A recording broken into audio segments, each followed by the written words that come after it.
This video is read from the Wikipedia article on ASMR.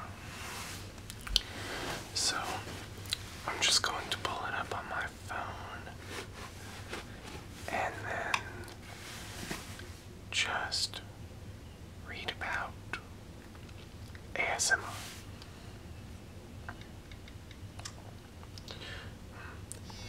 I'm sure that I've read through this before, but there might be some new things on here that either you or I don't know yet about ASMR, so hopefully it can be a learning experience for the both of us.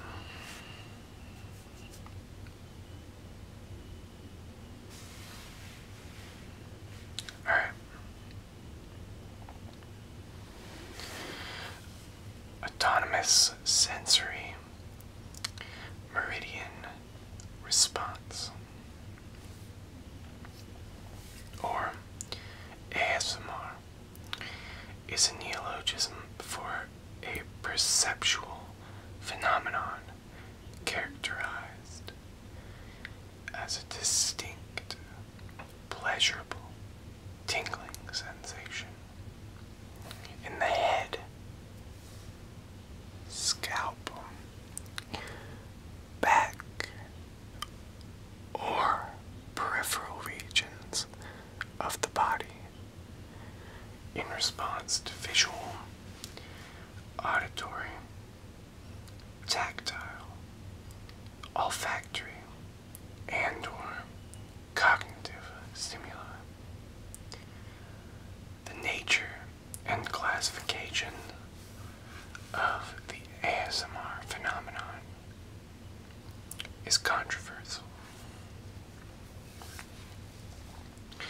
Origins of the term in popular culture. Online discussion groups such as the Society of Sensationalists, formed in 2008 on Yahoo, and the Unnamed Feeling blog, created in 2010 by Andrew McMurius, aimed to provide a community for learning more about the sensation by sharing ideas and personal experiences. Some earlier names for ASMR in these discussion groups included attention-induced head orgasm, attention-induced euphoria, and attention-induced observant euphoria. In response to these earlier phrases, the term autonomous sensory meridian response was coined by Chen Allen, who explains that autonomous refers to the idiosyncrasy involved with people who experience ASMR, as the response varies from person to person, while meridian serves as a euphemism for orgasm. Since the mechanism of ASMR is not thought to be related to sexual orgasm, the term orgasm is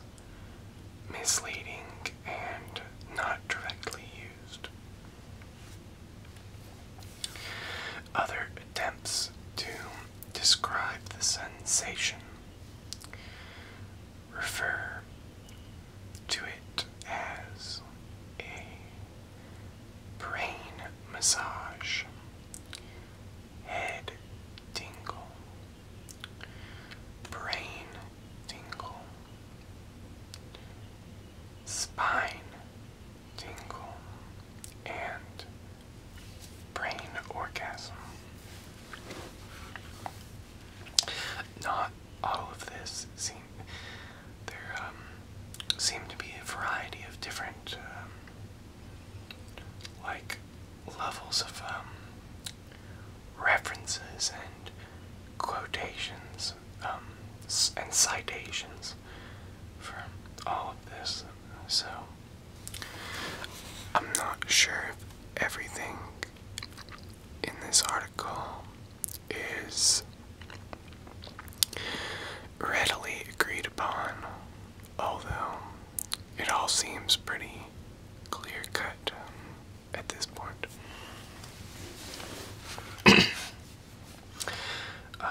The next section is called Whispering and Role-Playing.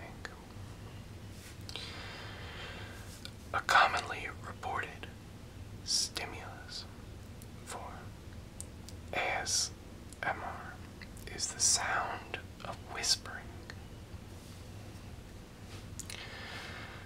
As evident on YouTube, a variety of videos and audio recordings involve the creator whispering or communicating with a soft spoken intonation into a camera or sound recording device. Many role-playing videos and audio recordings also aim to stimulate ASMR. Examples include descriptive sessions in a style similar to guided imagery for experiences such as haircuts and visits to a doctor's office and ear cleaning. While these make-believe situations are acted out by the creator, viewers and listeners report an ASMR effect that relieves insomnia, anxiety, or panic attacks.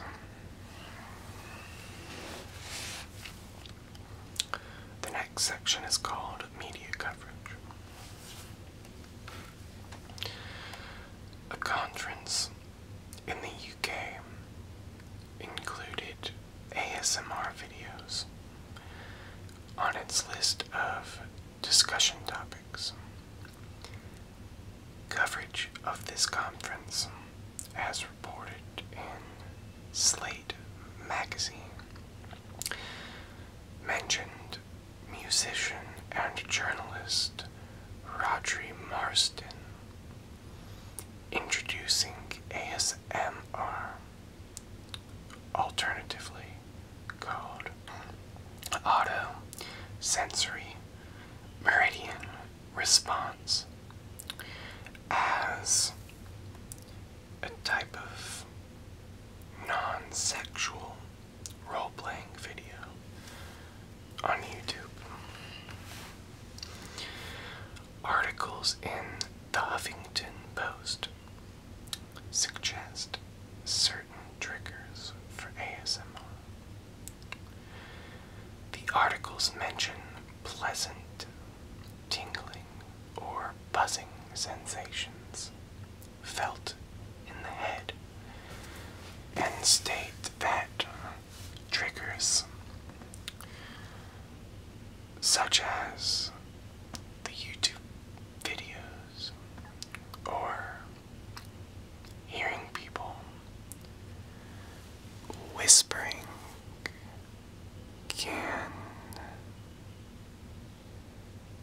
stimulate the sensation.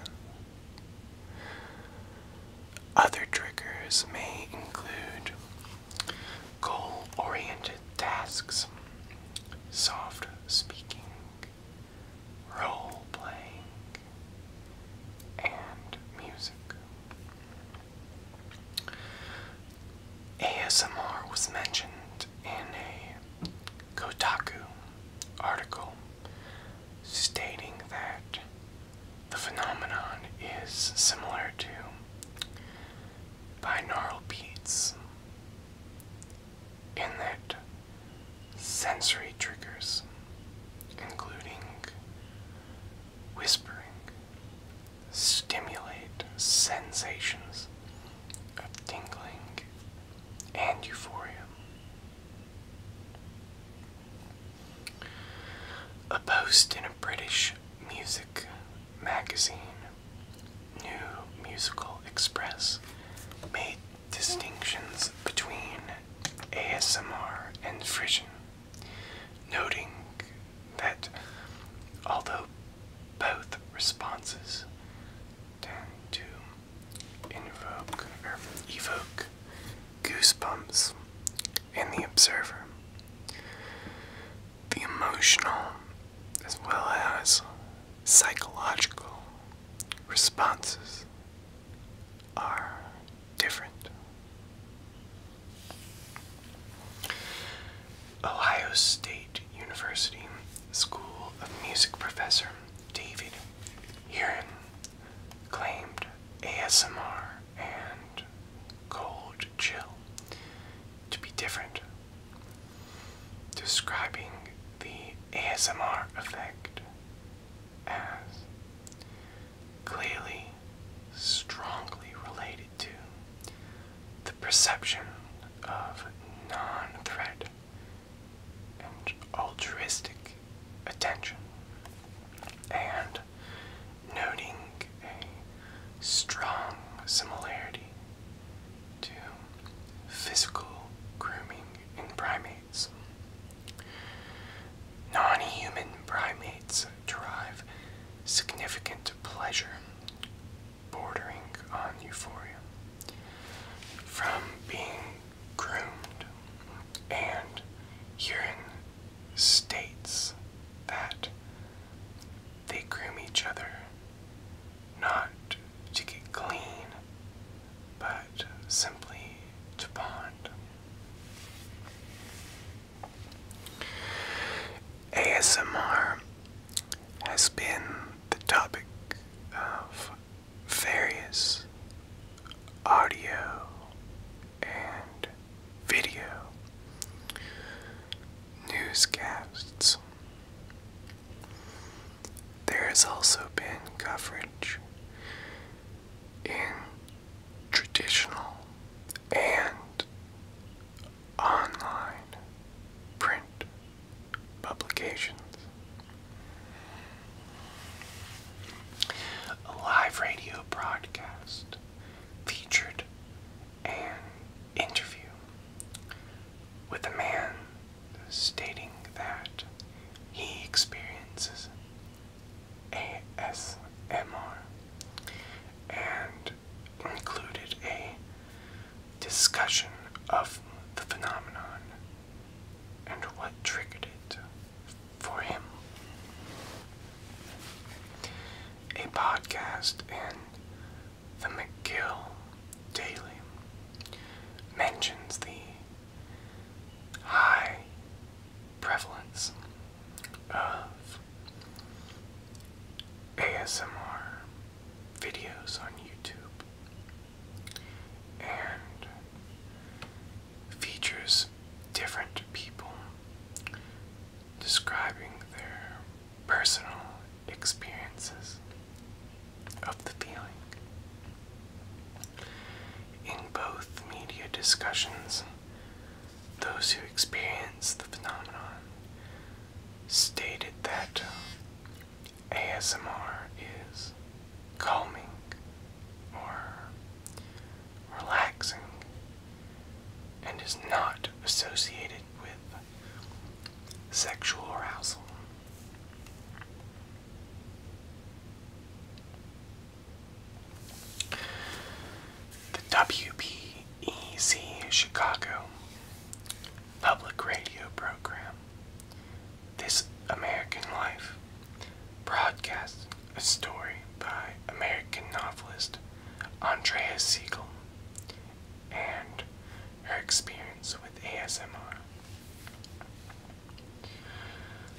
Sacramento news program News 10 KX TV reported on the emergence of ASMR videos on the internet for triggering ASMR and helping viewers relax or fall asleep. ASMR video creators, known as ASMR artists, were interviewed and described the ASMR community, ASMR videos, and the intended audience for these videos. The fact that ASMR is used for relaxation and not sexual arousal was also addressed. News anchor Christina Mendonza reported on the ASMR whisper community by showing samples of ASMR videos and interviews with the video creators, as well as the expert opinions from medical professionals. Mendonza also created an ASMR video by guiding a whispered tour of the News 10 studio and newsroom. American Evening News Program ABC World News aired a segment on the sleep aid potential of ASMR, featuring an interview with video creator Ilsa Blansert.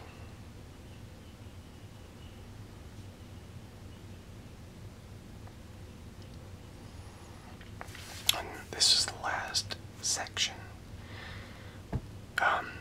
titled or subtitled Scientific Reactions. Stephen Novella, Director of General Neurology at the Yale School of Medicine and active contributor to topics involving scientific skepticism, wrote in his neuroscience blog about the lack of scientific investigation on ASMR, saying that functional magnetic resonance imaging and transcranial magnetic stimulation technologies should be used to study the brains of people who experience ASMR in comparison to people who do not experience ASMR. Novella discusses the concept of neurodiversity and mentions how the complexity of the human brain is due to developmental behaviors across the evolutionary timescale. He also suggests the possibility of ASMR being a type of pleasurable seizure, or another way to activate the pleasure response. Dr. Tom Stafford, a lecturer in psychology and cognitive sciences from the University of Sheffield, was quoted in The Independent saying, "It might well be a real thing, but it's inherently difficult to research. The inner experience is the point of a lot of psychological investigation. But when you've got something like this that you can't see or feel, and it doesn't happen for everyone, it falls into a blind spot. It's like synesthesia. For years, it was a myth. Then, in the 1990s, people came up with a reliable way of measuring it. According to neurologist Edward J. O'Connor in the Santa Monica College newspaper, The Corsair, an obstacle to accurately researching the ASMR phenomenon is that there may be no single stimulus which triggers ASMR for all individuals.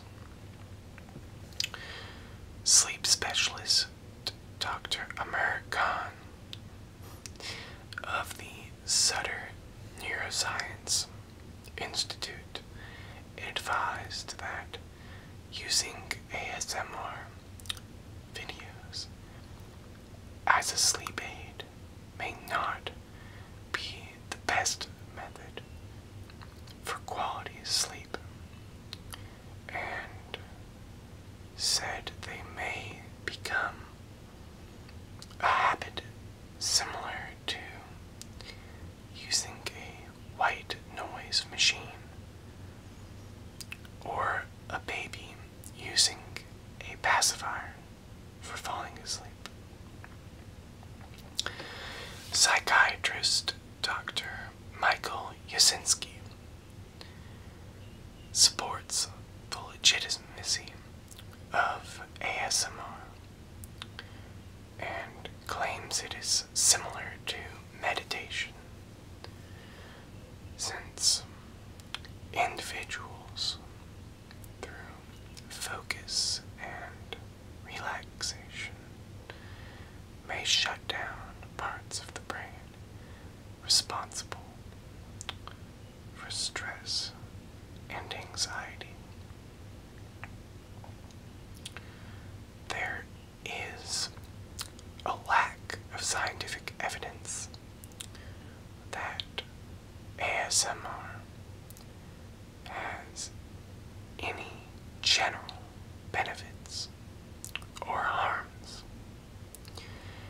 Any claimed benefits are based on anecdotes, personal accounts of individual perception, not on clinical trials that provide data from general efficacy and safety can be shown. So that's about the extent of the Wikipedia.